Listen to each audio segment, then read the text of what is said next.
vzácnosť svetla. Milujem svetla. Milujem to, keď sa prechádzam počas Vianoc po meste a vidím rôzne rozsvetené svetla.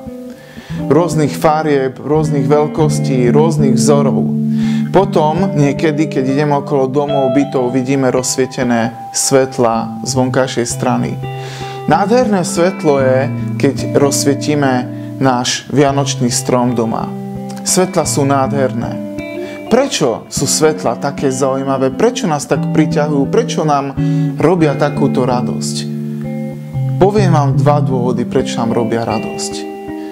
Vianočné svetlá nám pripomínajú to, čo cez rok zanedbávame.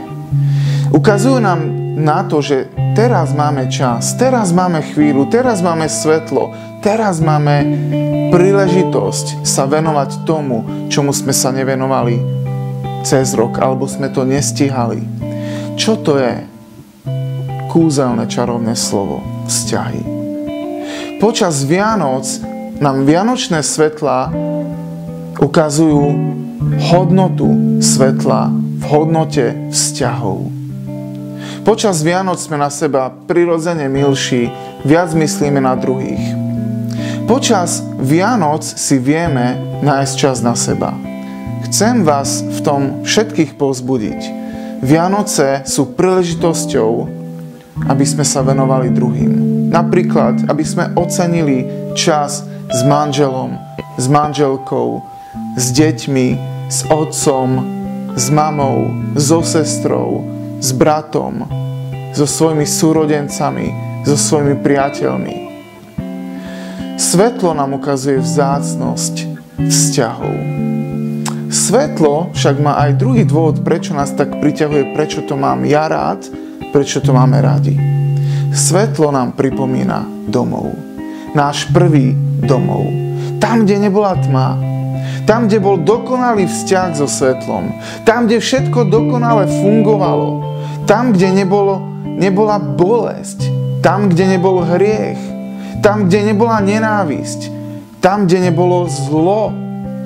Tam, kde nebol chlad a tmavá beznádej. Svetla aj preto milujeme. A vianočné svetla nám to ukazujú. A nám rozohrievajú srdce preto, lebo nám pripomínajú domov v dokonalom svetle. Tam, kde sa nikto nepodkýnal. Tam, kde nebolo tmy. Kde je to svetlo? Aký domov nám to pripomína? Pripomína nám to domov raja. Domov, kde dokonalý Boh bol s človekom v dokonalom vzťahu. Vianočné svetlo nám pripomína to veľké svetlo Boha, Božie svetlo domov. Ako môžeme dnes cez Vianoce prežívať vzťah s dokonalým svetlom? Ježiš povedal: ja som svetlo sveta. Poď za mnou a nebudeš kráčať v tme.